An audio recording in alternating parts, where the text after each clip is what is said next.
Internet sans peur pour les filles et les femmes. Cet appel à l'action pour un cyberespace sûr et inclusif pour les femmes, les filles ainsi que les féministes a motivé la déclaration de presse de la Fondation des jeunes Amazon pour le développement. Après une année difficile de travail marquée par du cyberharcèlement, la Fondation des jeunes Amazon pour le développement a décidé d'informer le public. La conférence de presse s'est tenue ce samedi 24 février au siège de l'Association des blogueurs du Bénin en présence d'une dizaine d'organes de presse. Suivez l'intégralité de la déclaration avec Lyd L. Nous sommes ravis de vous avoir avec nous. Merci d'avoir répondu présent et si nombreux à notre appel afin de passer un communiqué de presse suite au cyberharcèlement que la Fondation des jeunes Amazon pour le développement et ses membres ont subi pendant l'année 2022 et 2023. Alors, c'est un plaisir pour moi de vous souhaiter la bienvenue ici même dans cette salle ce jour afin de pouvoir discuter autour de cette thématique et vous véhiculer le message que la Fondation des jeunes Amazon pour le développement nous portons à cœur. Je suis Idia Savon, la vice-présidente de la Fondation des jeunes Amazon pour le développement. Et sans plus tarder, avant d'aller directement sur le message qui nous réunit ici ce jour, je voudrais brièvement vous présenter la Fondation des jeunes Amazon pour le développement. Alors, la FJAD, Fondation des jeunes Amazon pour le développement, est une organisation béninoise féminine et féministe créée depuis 2017. Nous sommes dans notre 7e année d'existence légale avec son siège social à Parakou et qui travaille pour les femmes, les filles, les enfants et toutes les personnes vulnérables du Bénin. Elle est ouverte à toutes les jeunes femmes. Nos actions sont réparties autour de projets, programmes qui tournent autour de 7 objectifs principaux. Je vous remercie. Je laisse la parole à la présidente pour la suite du message. Je suis Bénédicta Aloha, présidente de la Fondation des jeunes Amazon pour le développement. Et à la suite de ma vice-présidente coordonnatrice du projet Blog Bleu, je m'en vais de faire cette déclaration qui vient à la fin d'un processus très long. Un processus que nous avons commencé dans un communiqué en date du 22 décembre 2022. Dans ce communiqué en date du 22 décembre 2022, la Fondation des jeunes Amazon pour le développement, FJAD, a dénoncé le cyberharcèlement qu'elle et ses membres subissaient à travers des montages photos et vidéos très désagréables. Les auteurs de cet acharnement avaient manifestement le désir de porter atteinte à l'image et à la réputation de notre organisation et de nos membres, à commencer par moi-même, en créant plusieurs copons en leur nom avec des contenus dégradants pour notre organisation. Condamnant fermement ces actes de nature à intimider et entacher l'honorabilité des personnes concernées, la FJAD a saisi les autorités compétentes au fait d'enclencher toutes les procédures judiciaires nécessaires visant à mettre hors d'état de nuire ces hors-la-loi. Un objectif plus qu'atteint aujourd'hui où nous sommes réunis. Les faits remontent en novembre 2022. Suite à la campagne Blog Bleu, menée dans le cadre des 7 jours d'activisme contre les violences faites aux femmes et aux filles.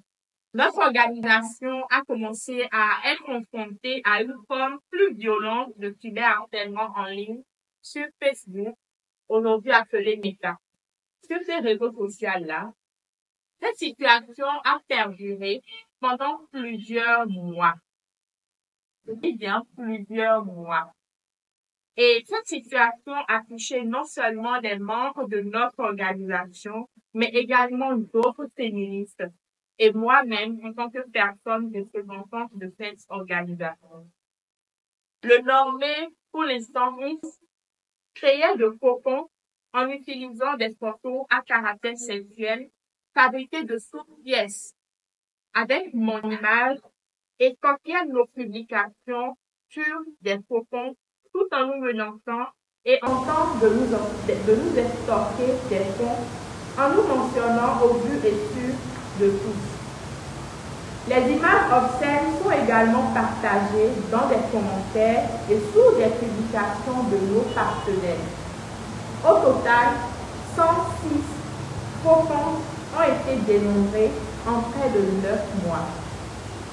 Cette situation a nui gravement à notre sécurité en ligne, mais aussi en dehors, à notre bien-être mental et émotionnel, ainsi qu'au bien-être de nos proches et a entravé notre capacité à poursuivre notre travail en toute sécurité, en toute quiétude et le travail de lutte contre les violences en ligne à l'encontre des filles et des femmes. Face à ces actes répréhensibles, nous avions entrepris des actions conformes à la loi et aux recommandations de l'OCRC, l'Office central de répression de la cybercriminalité au Bénin. Des plaintes ont été déposées en plusieurs États à l'OCRC.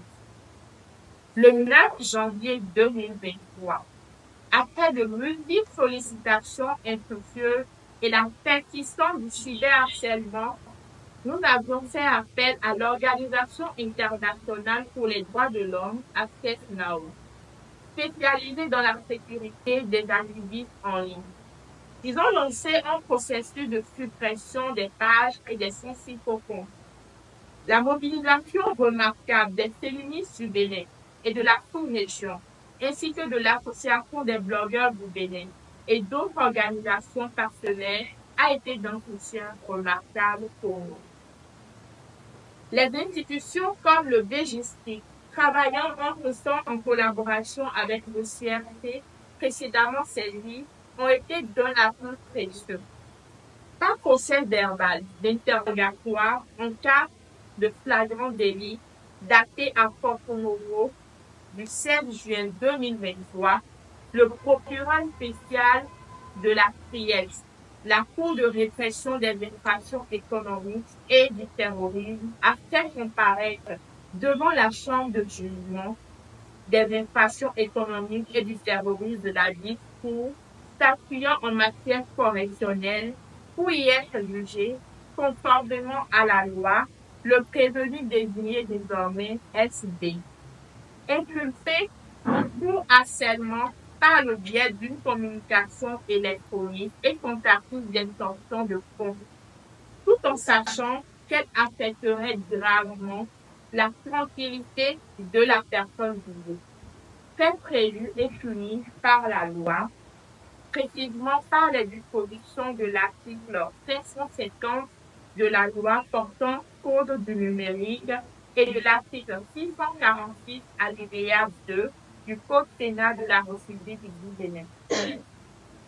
Attendu qu'il réunisse des 10 débats et des pièces du dossier que courant 2022, le prévenu a publié effectivement sur plusieurs comptes Facebook des photos de filles nues ayant les visages de certains membres et bénéficiaires de notre organisation féministe, Association de promotion des droits des femmes, dont il a contacté les membres pour leur réclamer de l'argent afin de mettre fin à cette publication, que poursuivi pour la prévention de harcèlement par le biais d'une communication électronique, le prévenu a reconnu les faits et le ministère public a retenu sa condamnation.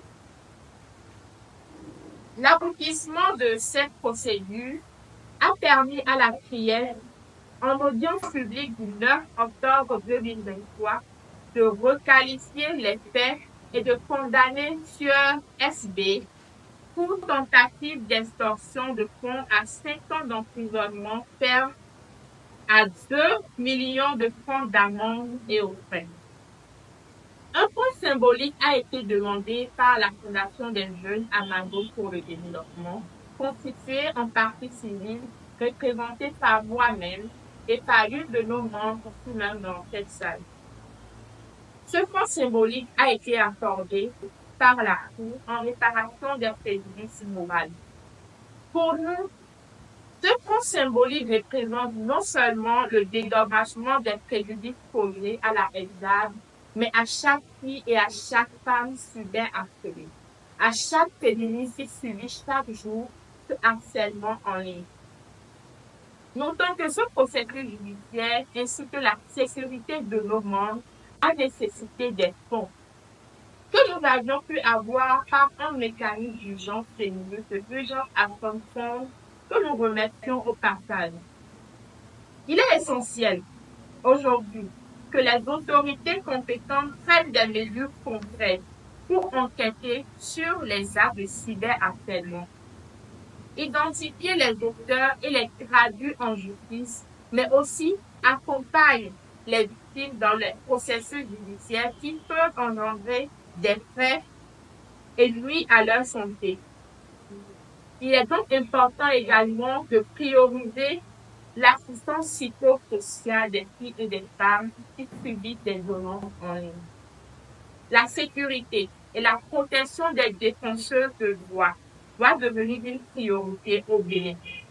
Nous appelons également les plateformes de médias sociaux, en particulier Facebook, Meta, à renforcer leurs mesures de sécurité pour prévenir et lutter contre ces formes de cyberattaques en ligne. Les victimes doivent être écoutées, protégées et soutenues, et les auteurs doivent être tenus responsables de leurs actions. Nous partageons aujourd'hui ce témoignage, ce vécu pour attirer l'attention sur l'ampleur et la gravité des violences en ligne auxquelles les filles et les femmes sont confrontées au quotidien au Bénin. Mais c'est aussi pour donner espoir. Espoir à toutes ces filles, à toutes ces femmes et à toutes ces féministes qui subissent cela.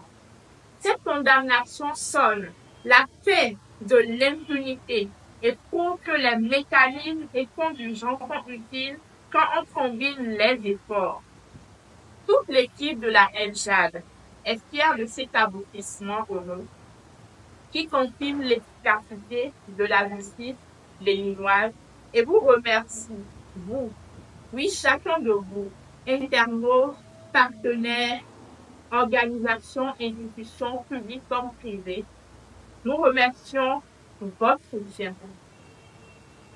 Nous vous remercions aussi de votre solidarité et de cette sororité courant toute la période. Chaque femme et fille a droit à des espaces en ligne sûrs et sécurisés. Ensemble, nous pouvons mettre fin aux violences en ligne et créer un avenir où les filles et les femmes, les féministes, peuvent s'épanouir pleinement dans l'espace numérique. Notez bien que désormais, aucun crime ne restera impuni. Plus aucun crime ne restera impuni. Le temps d'agir est venu pour un Internet sans peur. Notre manifeste du même nom est en ligne que nous invitons, vous professionnels des médias, à nous aider à signer, à amplifier pour que les jeunes du Bénin puissent le signer afin que les sociétés des réseaux sociaux et nos États, nos gouvernements, nos systèmes judiciaires durcissent davantage les mécanismes de lutte contre le cyberharcèlement et concourent à la création d'espaces sécurisés en ligne. Pour chaque fille et femme, le droit à un espace sûr et convivial. Pour un Internet sans peur, je vous remercie. 5 ans d'emprisonnement ferme, 2 millions d'amendes et un fonds symbolique pour la FJAD. Voilà le verdict de la criette pour le sieur SB, reconnu coupable de tentative d'extorsion de fonds et derrière toute cette cyberviolence que subissaient les Amazones de la FJAD. Après cette présentation qui a permis de comprendre les faits et de souligner la victoire de la FJAD, à l'issue de cette période difficile, les participants ont posé des questions et ont apporté leur contribution. En matière de cyberharcèlement, avant même que nous soyons attaqués, c'est qu'on arrivait, c'est vrai, on essayait de compatir à ce que représentaient les filles et les femmes qui sont souvent harcelées sur les télés. Mais après notre attaque, on a compris une chose.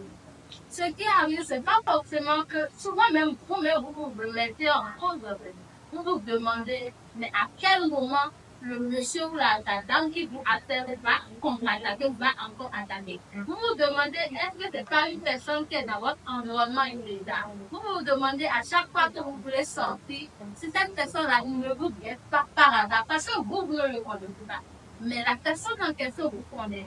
D'accord? Donc, des fois même, on a tendance à injecter les personnes victimes en disant c'est parce que tu as tel comportement que souvent tu as été harcelé. Parce que pas toutes les filles qui sont harcelées ne c'est pas forcément le cas. Tu peux être une personne vraiment exemplaire, mais un individu désirable simplement de te nuire parce que lui, il a fait des erreurs. Il s'est passé dans une autre cas précisément. Ce n'est pas forcément parce qu'on a fait quelque chose à quelqu'un que la personne décide de nous attaquer. Il faut pouvoir aider les personnes vraiment qui sont harcelées, que ce soit sur le net même, que ce soit également physiquement dans la vie courante, parce que ce n'est pas forcément de leur fait. Et du moment où vous, les proches, vous essayez déjà de trouver tort à cette personne disant, peut-être tu as un comportement, aucun comportement ne peut justifier le harcèlement. Aucun comportement. À la fin, les Amazones de la FJAD ont exprimé leur gratitude pour le soutien reçu de la communauté féministe, des organisations, des institutions, ainsi que des personnes physiques et des internautes d'ici et d'ailleurs pendant toute cette période. Elles renouvellent leur engagement pour un Internet sans peur, pour toutes les filles, pour toutes les femmes et pour les défenseuses de droits, notamment les féministes. Nous voudrions remercier sincèrement tous ces Amazones, tous les membres de la FJAD qui sont dans la salle, même celles qui sont à Parapou, celles qui nous suivent en ligne, à tous les internautes qui nous faisons coucou, merci d'avoir pris le rendez-vous. Ce sera tout pour cette conférence aujourd'hui. C'est bien ça. Merci pour le soutien. Merci à l'Association des blogueurs du Bénin.